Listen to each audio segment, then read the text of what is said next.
Ramai pemilik PKS beranggapan reputasi sekadar isu pemasaran.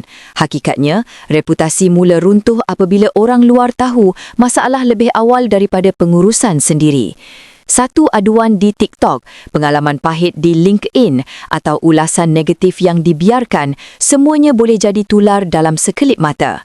Pelanggan tidak lagi menilai jenama melalui iklan semata-mata, tetapi melalui layanan kaki tangan, kelajuan respon dan cara masalah ditangani.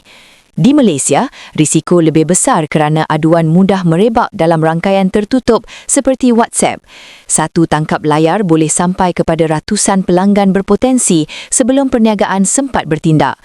Pelanggan tidak lagi mengadu secara senyap, mereka berkongsi di media sosial.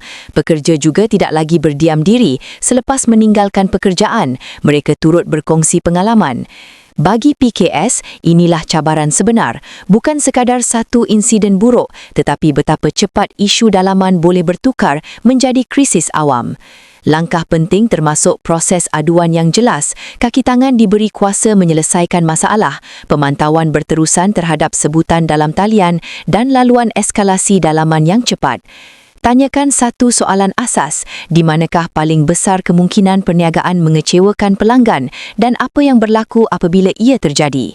Reputasi PKS jarang runtuh sekelip mata. Ia terbina perlahan melalui kelemahan kecil yang diabaikan sehingga menjadi krisis besar.